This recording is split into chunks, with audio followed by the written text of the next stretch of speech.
Radio Roja.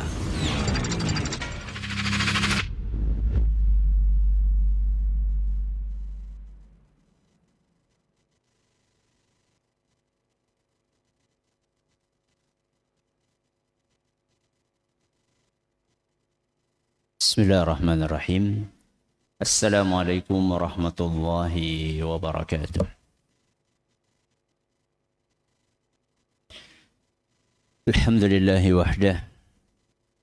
Wassalatu wassalamu ala man la nabiyya ba'dah. Wa ala alihi wa sahbihi wa man ittaba'a hudah ila yaumil qiyamah. Amma ba'd. Kita panjatkan puja dan puji syukur kehadirat Allah Subhanahu wa taala. Pada kesempatan Rabu malam Kamis yang berbahagia kali ini, tanggal 16 Rajab 1446 Hijriah, atau yang bertepatan dengan tanggal 15 Januari 2025, kita kembali diberi kekuatan, kesehatan, hidayah, serta taufik dari Allah Jalla wa'ala, sehingga kita bisa kembali menghadiri pengajian rutin tafsir Al-Quran di Masjid Agung Darussalam Purbalingga. Kita berharap semoga Allah Subhanahu wa ta'ala berkenan untuk melimpahkan kepada kita semuanya ilmu yang bermanfaat, sehingga bisa kita amalkan sebagai bekal untuk menghadap kepada Allah Jalla wa'ala. Allahumma amin.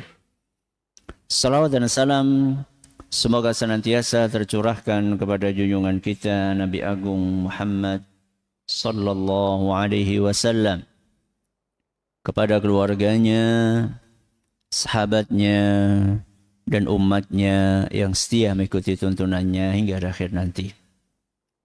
Seperti biasanya, sebelum kita mengawali pengajian malam hari ini, kita akan membaca sebagian dari ayat-ayat yang termaktub di dalam surat yang mulia, surat At-Takwir. Semoga Allah Subhanahu wa ta'ala memberkahi majelis kita. أعوذ بالله من الشيطان الرجيم.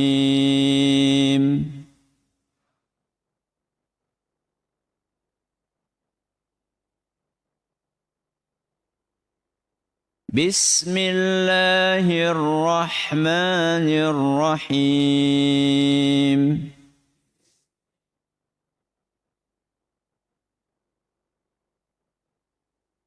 إذا الشمس كورت وإذا النجوم انكدرت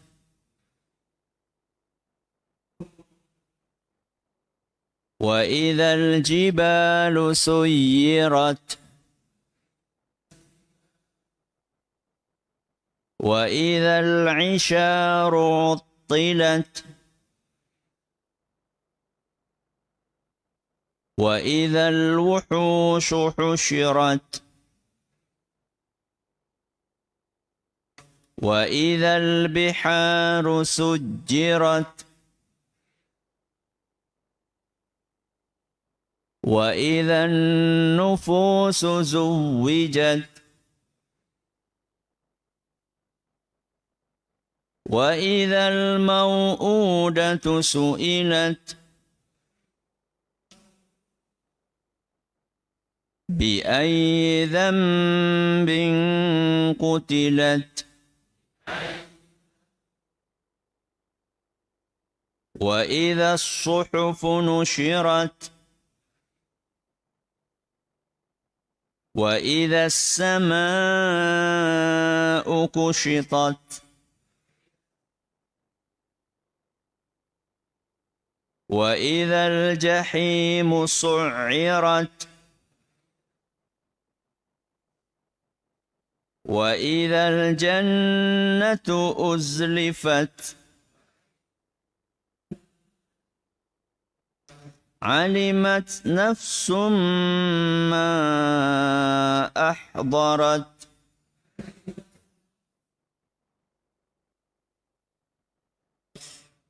Para hadirin dan hadirat sekalian dan juga segenap pendengar serta pemirsa rahimani wa rahimakumullah. Ayat yang terakhir kita bahas pada pertemuan yang lalu, ayat yang ke-6. Apa bunyinya? Wa idzal biharu sujirat. Sebelum kita memasuki pembahasan ayat selanjutnya, yaitu ayat yang ke-7, saya pengen nanya terlebih dahulu kepada jamaah sekalian.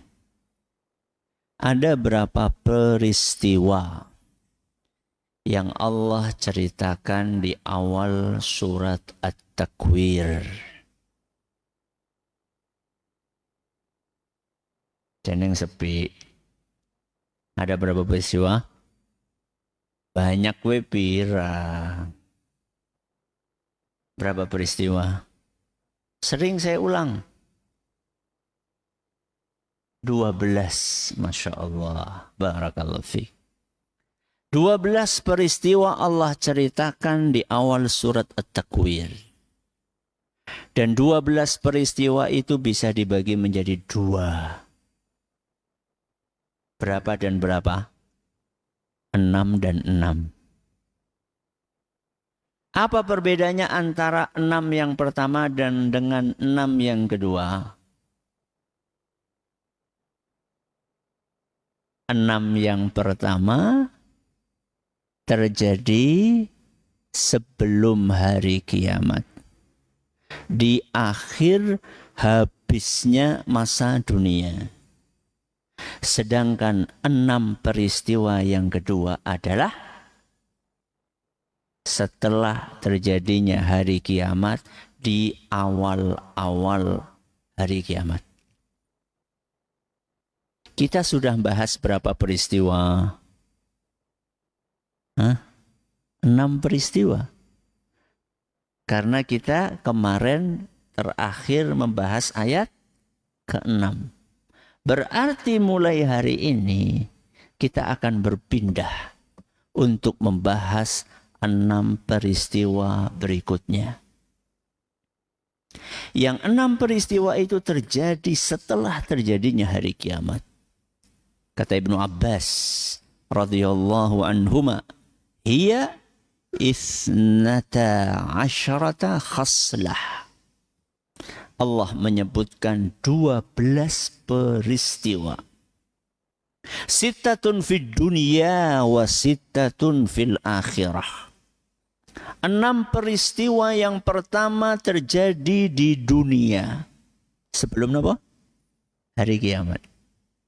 Dan 6 peristiwa berikutnya terjadi di akhirat. Alias setelah terjadinya hari kiamat. Apa peristiwa yang disebutkan oleh Allah di ayat yang ke-7? Firman-Nya, wa idzan nufusu zuwijat. Kenapa? Wa idzan nufusu zuwijat. Apa makna ayat ini? Berdasarkan penelitian kami yang terbatas, sekurang-kurangnya ada 3 makna yang disebutkan oleh para ulama saat mereka menafsirkan ayat ini. Makna yang pertama,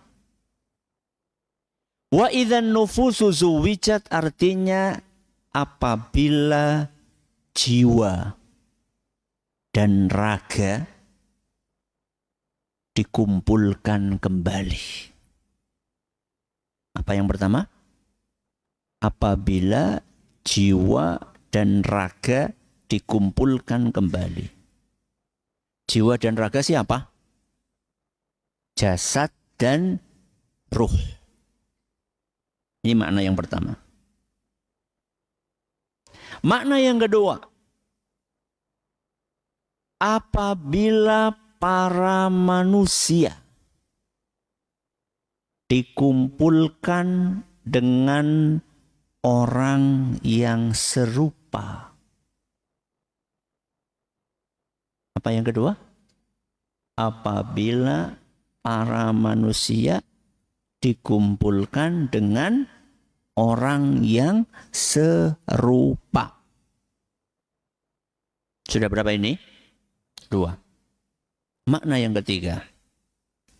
Apabila amalan dipasangkan dengan pelakunya. Kenapa? Apabila amalan dipasangkan dengan pelakunya. Coba diulangi. Apa makna yang pertama? Apabila jiwa dan raga dikumpulkan kembali. Yang kedua, apabila para manusia dikumpulkan dengan orang yang serupa. Yang ketiga, apabila amalan dipasangkan, dikumpulkan dengan siapa? Pelakunya. Mari kita bahas satu persatu. Makna yang pertama, apabila jiwa dan raga dikumpulkan. Kata Imam Asy-Sya'bi rahimahullah, ketika beliau menafsirkan ayat ini, zuwijatil ajsadu faruddatil arwahu fil ajsad. Maksud dari wa idzan nufusu zuwijat adalah ketika ruh dikembalikan ke jasadnya. Ketika kita mati, sebelum mati ketika kita masih hidup,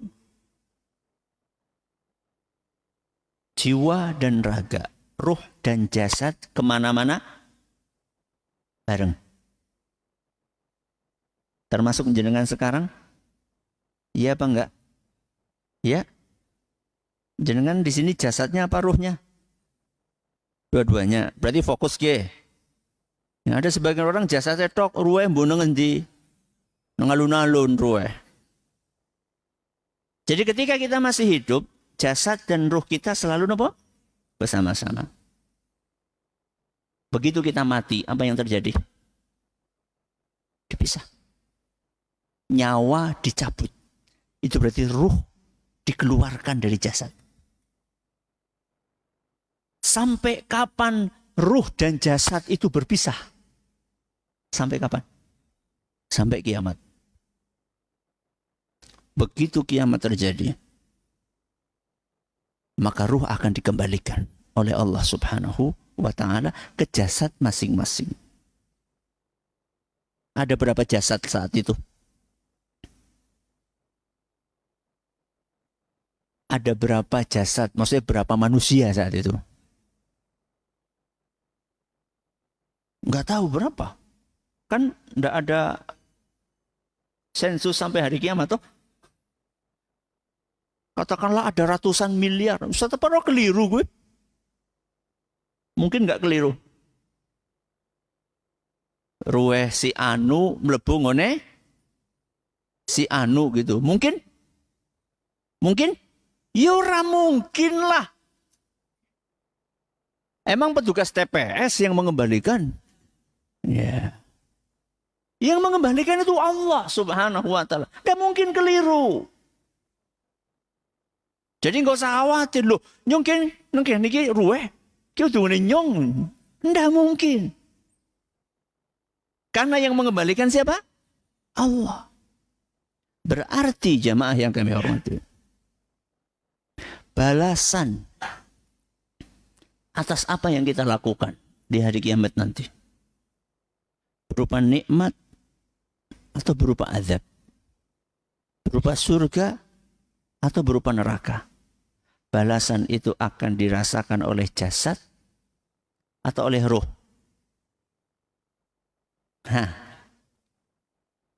Nikmat yang diberikan kepada orang yang beriman akan dinikmati oleh jasadnya atau oleh ruhnya. Siksa yang akan diberikan kepada orang-orang kafir itu akan dirasakan oleh jasadnya atau ruhnya? oleh dua-duanya. Kenapa demikian? Karena ketika hari kiamat dikembalikan lagi. Sehingga jasadnya tersiksa, ruhnya juga tersiksa. Bagi orang yang masuk neraka. Bagi orang yang masuk ke surga, jasadnya akan merasa nikmat, ruhnya pun akan merasa nikmat. Ini penafsiran yang pertama. Apa artinya?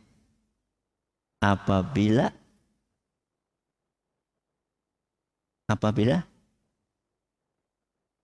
jasad dan ruh dikumpulkan, alias jiwa dan raga. Penafsiran yang kedua. Kenapa mau? Apabila para manusia dikumpulkan dengan orang yang serupa. Serupa gue artinya apa? Sama. Berarti sing lemu karo sing lemu gue. Sing kuru karo sing kuru. Sing kulite ireng karo sing kulite ireng. Bukan. Allah nggak ngelihat itu. Atau orang Indonesia satu rombongan gitu? Enggak. Atau orang Arab gitu satu rombongan? Enggak. Allah nggak ngelihat itu. Berarti apa? Kebaikan dan keburukan. Serupa di dalam kebaikan atau serupa di dalam keburukan. Apa kata Umar ibnul Khattab radhiyallahu anhu? Ketika beliau menafsirkan ayat tersebut yang sedang kita pelajari malam hari ini. Yuqranu bainar rajulis salihi ma'ar rajulis salihi fil jannah. Arti dari wa idzan nufusu zuwijat adalah orang yang soleh akan dikumpulkan dengan orang yang soleh. Di mana? Di surga. Kebalikannya apa kata beliau? Wa yuqranu bainar rajulis su'i ma'ar rajulis su'i finnar. Dan orang-orang yang jahat akan dikumpulkan dengan orang yang jahat. Di mana? Di neraka. Jadi warna kulit, kebangsaan, terus apa lagi? Bentuk tubuh, suku, bahasa, minggir. Yang akan dilihat apanya? Amal, keimanan, kekafiran orang-orang. Berarti jamaah yang kami hormati, milih teman itu penting. Penting? Penting banget. Apalagi teman hidup.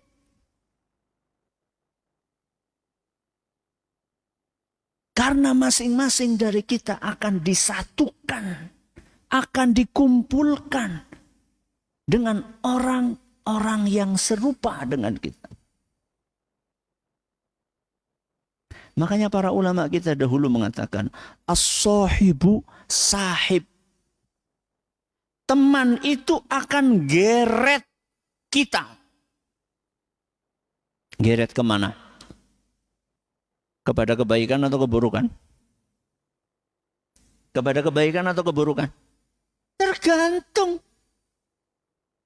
Kalau teman kita baik, maka dia akan geret kita kepada kebaikan. Kalau teman kita buruk, maka dia akan menggeret kita kepada keburukan. Makanya bertemanlah dengan orang yang rajin sholat. Kalau berteman sama orang sing rajin gento, ya ketularan gento. Gento siapa? Apa? Apa? Apa sih orang ngerti? Mabok, judi, surah bener lah intinya. Kalau kita berteman sama orang yang rajin sholat, azan dikumandangkan, dia akan apa? Ngajak kita. Padahal ini lagi pada dolanan darah. Tapi sing dolanan darah iki rajin apa? Salat. Wonten. Ya ana bae lho. Ana lah masa ora ana.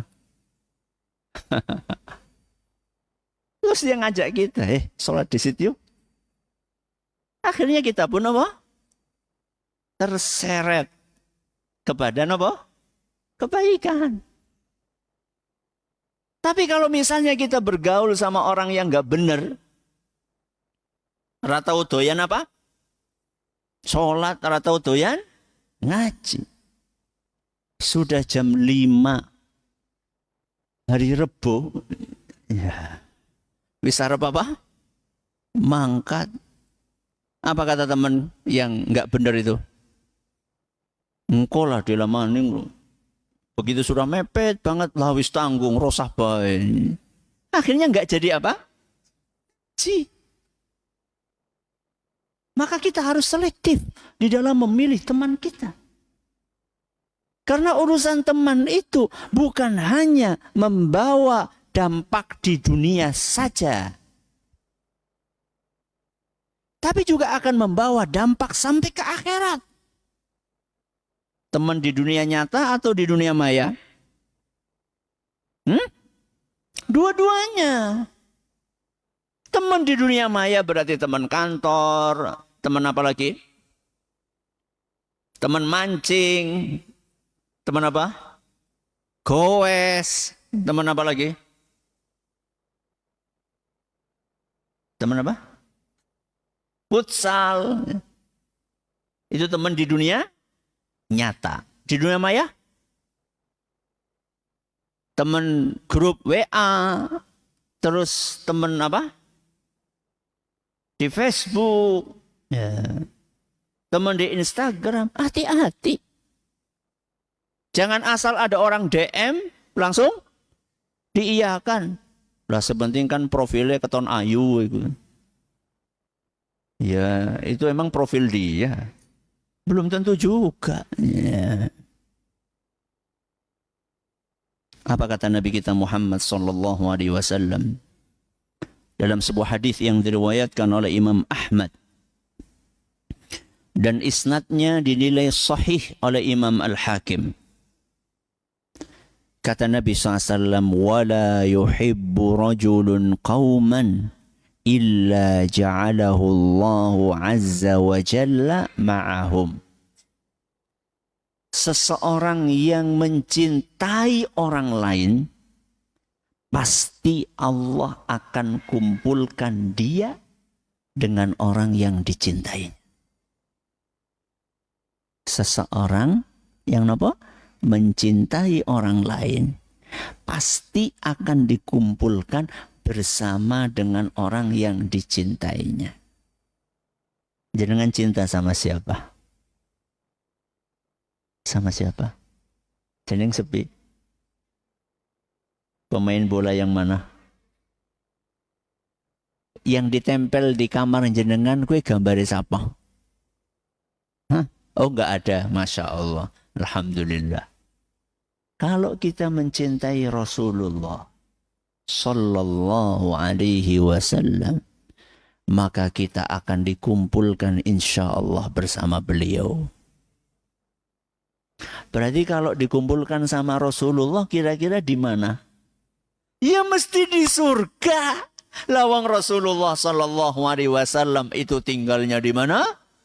Surga Firdaus. Yang itu surga yang paling tinggi. Kalau kita cinta kepada Abu Bakar, kepada Umar, kepada siapa lagi? Utsman, kepada Ali, kepada Abdurrahman bin Auf, kepada Az-Zubair ibnul Awam, kepada Tolhah bin Ubaidillah, dan kepada sahabat-sahabat Nabi SAW yang lainnya. Maka mudah-mudahan kita akan dikumpulkan dengan mereka di surganya. Lah kalau misalnya yang dijadikan sebagai idola itu artis Atau yang dia jadikan sebagai idola adalah pemain bola.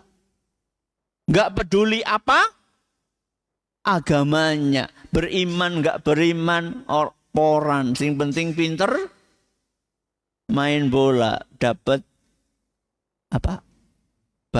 Balon apa sih? Hah? Balon orang ngerti lah. Sehingga gue lah. Wah, yang penting dia itu menjadi pemain terbaik dunia 7 kali berturut-turut padane. Subhanallah. Siapa favorit kita? Siapa yang kita cintai? Siapa yang kita elu-elukan? Kecintaan kita kepada seseorang itu akan ngefek terhadap nasib kita nanti di akhirat. Di dalam hadis riwayat Bukhari dan Muslim, Nabi SAW mengatakan, Al-mar'u ma'aman ahab. Orang itu akan dikumpulkan bersama sosok yang dicintainya. Nabi SAW ketika menyampaikan sabdanya ini, kata para sahabat, demi Allah, kami tidak pernah seseneng hari itu. Jadi mereka itu, hari itu, paling bahagia seumur hidup. Ketika mendengar apa? Sabda Nabi SAW, orang itu akan dikumpulkan bersama dengan yang dicintainya. Apa kata para sahabat? Sungguh, kami ini amalannya dibandingkan Rasul tidak ada apa-apanya. Dibandingkan Abu Bakar tidak ada apa-apanya. Ini sahabat yang ngomong loh. Ya. Apalagi? Kita. Seorang sahabat mengatakan,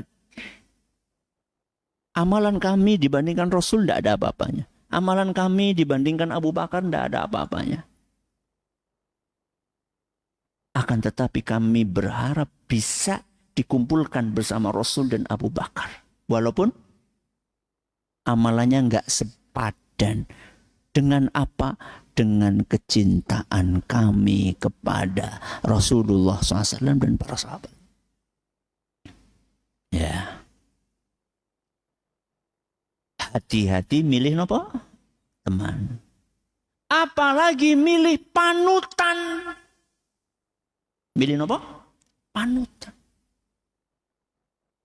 Karena salah satu penafsiran yang disampaikan oleh para ulama ketika mereka menafsirkan ayat tadi adalah bahwa orang-orang akan dikumpulkan bersama panutannya. Berarti kalau panutannya adalah tokoh-tokoh yang mengajarkan kepada kesesatan dari kalangan jin maupun dari kalangan manusia, nanti di hari kiamat pun akan ngikut di belakang mereka. Dan ketika ngikut di belakang mereka, baik itu setan manusia maupun setan jin, apakah setan manusia dan setan jin itu akan membantu? Blas.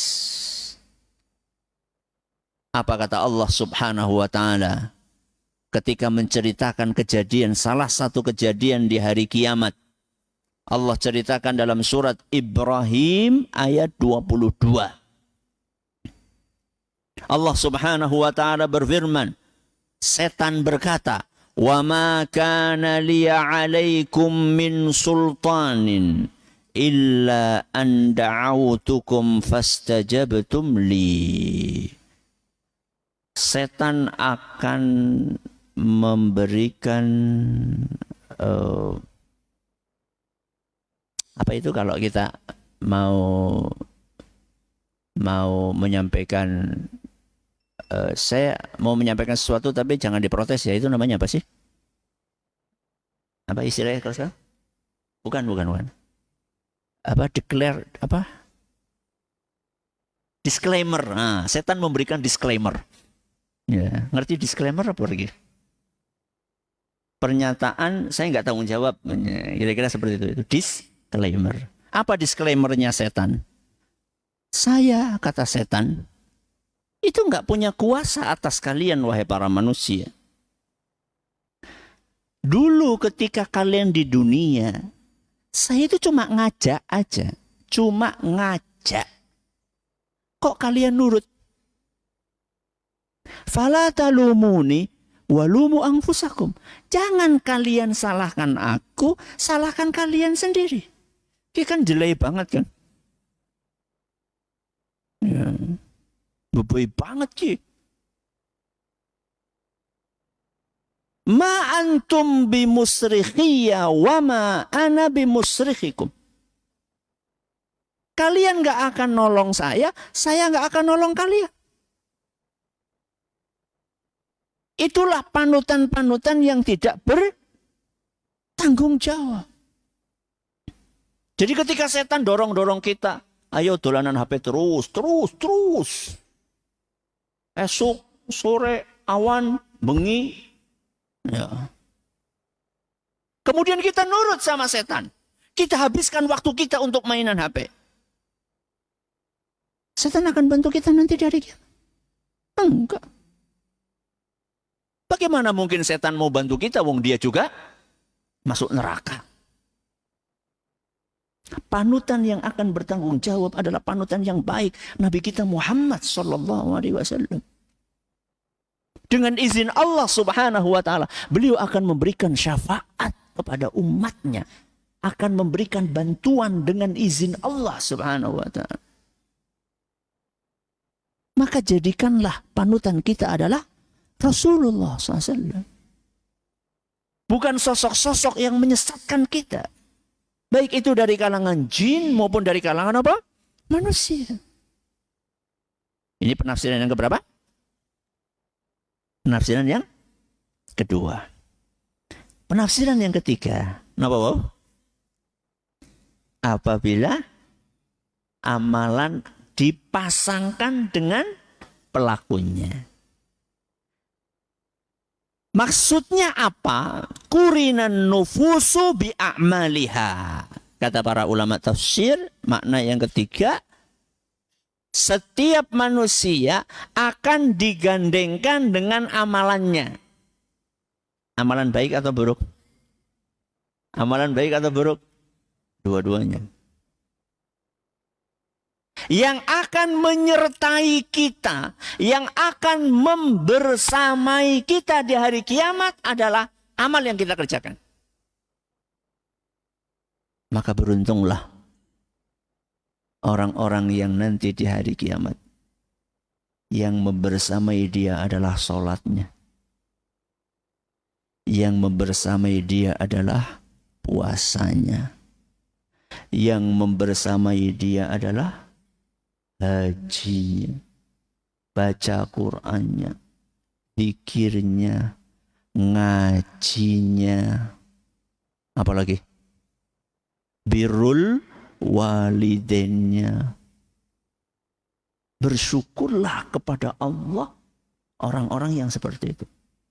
Tapi ingat, alangkah meruginya orang-orang yang nanti di hari kiamat ditemani dengan syiriknya, ditemani dengan bid'ahnya, ditemani dengan togele, kah marem gitu. Ya. Ditemani dengan zina yang dia kerjakan, ditemani dengan perbuatan-perbuatan maksiat dan dosa yang selalu dia kerjakan ketika di dunia. Na'udzubillahi min. Maka teman yang setia adalah perbuatan yang kita kerjakan. Kalau kita pengen ditemani dengan amal soleh kita sampai di hari kiamat, maka sekarang waktunya kita memperbanyak amal saleh. Kalau kita nggak mau ditemani oleh dosa dan maksiat, maka sekarang waktunya untuk taubat. Apa kata Nabi kita Muhammad sallallahu alaihi wasallam dalam sebuah hadis yang diriwayatkan oleh Imam Bukhari dan Muslim? Yatba'ul mayyita thalathatun fayarji'u ithnani wa yabqa wahidun. Jenazah itu ketika diantar ke kuburan akan ditemani oleh 3 hal. Yang 2 pulang, yang 1 menemani jenazah tersebut. Yatba'uhu ahluhu wa maluhu wa amaluh. 3 yang akan mengantarkan jenazah ke kuburan adalah keluarganya, hartanya, amalnya. Kenapa? Keluarganya, hartanya, amalnya. Keluarga siapa? Bapak, ibu, istri, suami, anak, pak de, pak lek, bule. Harta apa? Harta apa? Sing diomong kuburan apa harta? Hah? Mobil. Iya, gue ngangkat. Ya. Jarit ya biasa digawani ya. Ya. Terus keranda. Yang buat apa? Yang buat bawa. Dan yang ketiga adalah amal yang dia kerjakan. Amal baik atau amal buruk? Dua-duanya. Dua-duanya. Kata Nabi SAW yang mengantarkan 3. Yang 2 pulang, yang 1 menetap. Siapa yang pulang? Kata Nabi SAW, faraja ahluhu wa maluh. Yang akan pulang adalah keluarga dan hartanya. Yang akan menetap adalah wa yabqa amaluhu. Amalannya yang akan setia menemaninya. Pak, jenengan cinta atau tidak sama istri? Ora krungu buri. Orang ngerti jenengan ngomong cinta apa ora ngerti ora. Jenengan cinta atau tidak? Cinta. Seberapa besar kecintaan Anda kepada istri? Sehidup semati, ora mungkin. Sehidup semati, ora mungkin. Kenapa ora mungkin? Kalau sehidup mungkinlah ya. Semati enggak mungkin. Coba buktikan ketika istri jenengan meninggal dunia. Jenengan ikut ngantar kemana? Ke kuburan. Jenengan itu akan nunggoni sampai kapan? Nanti wengi? Ora wani Ustaz. Bok menyat, bok seneng malah menyat. Gak akan. Secinta-cintanya seorang suami kepada istrinya. Kalau sudah meninggal dunia, akan ditinggal. Harta pun juga demikian. Mobil mewah, rumah megah, rekening di mana-mana, duit yang tidak berseri. Jadi kayak apa? Kayak tisu, saben jukut mesti ana maning, jukut ana maning, jukut ana maning. Itu akan menemani? Enggak. Saya sering sampaikan, kalau ada ketinggalan cincin saja. Cincin ketinggalan di jarinya siapa? Jenazah. Ibunya misalnya. Dibiarkan sama anaknya? Eman-eman bu. Orang kanggoran nang kuburan. Dia akan diambil. Pasti akan berpisah. Harta itu pasti akan berpisah dengan kita. Yang akan menemani kita adalah amal. Sholatin jenengan, ngajinin jenengan, baca Quranin jenengan, pikirin jenengan. Itu amal apa? Soleh. Amal buruknya? Sama. Akan kita bawa sampai kuburan. Jelalatannya kita itu akan dibawa sampai ke kuburan. Jelalatan di dunia nyata atau dunia maya? Dua-duanya. Yang ya, bareng ngaji ke, liwat alun-alun aja apa? Jelalatan. Nanti begitu pulang sampai ke mana? Rumah buka HP aja jelalatan. Itu nanti akan dibawa sampai ke kuburan. Bahkan sampai menghadap kepada Allah subhanahu wa ta'ala. makna yang ketiga. Napa? Apabila amalan seseorang dipasangkan dengan pelakunya. Semoga apa yang kita pelajari bermanfaat bagi kita semuanya. Terima kasih atas perhatiannya. Mohon maaf atas segala kekurangannya. Kita akhiri dengan doa kafaratul majelis. Subhanakallahumma wa bihamdika asyhadu an la ilaha illa anta astaghfiruka wa atubu ilaik. Assalamualaikum warahmatullahi wabarakatuh.